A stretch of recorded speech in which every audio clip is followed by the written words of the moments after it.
আমাদের সাথে আছে ব্যারিস্টার এমকিউ হাসান।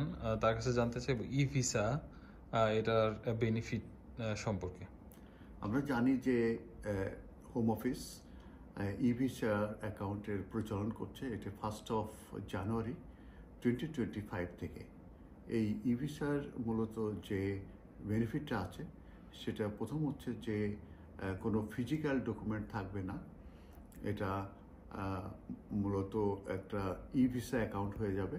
সেই অ্যাকাউন্টে মূলত দেখা যাবে যে তাদের স্ট্যাটাস কে আছে, সেটা indefinite leave to remain in the UK কিংবা লিভ টু রিমেন, এবং সেটা কবে এক্সপায়ার করবে, এবং সেটা তাদের টার্মস অ্যান্ড কন্ডিশন কী আছে, তারা কি কোনো পাবলিক ফান্ড এন্টাইটেলমেন্ট কিনা, কিংবা তারা কোনো কাজ করতে পারবে কিনা, এবং যে এমপ্লয়ার কিংবা ল্যান্ডলর্ডের ক্ষেত্রে আমরা জানি যে কোনো এমপ্লয়মেন্টে যাওয়ার আগে মূলত এমপ্লয়ার যে শেয়ার কোডের মাধ্যমে তাদের স্ট্যাটাস চেক করে, সেটাও মূলত এই ই ভিসার মাধ্যমে মূলত তারা করতে পারবে কিংবা দেখতে পারবে।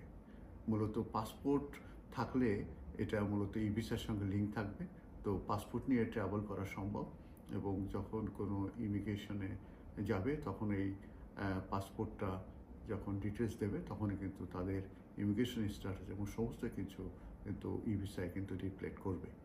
এখন আর ভবিষ্যতে কোনো ফিজিক্যাল ডকুমেন্ট নিয়ে যাওয়ার দরকার নেই, এবং এটা খুব কুইক হবে। কোনো ডিসিশন হওয়ার পরেই মূলত ই ভিসাতে তাদের যে স্ট্যাটাস সেটা লিঙ্ক হয়ে যাবে। ধন্যবাদ।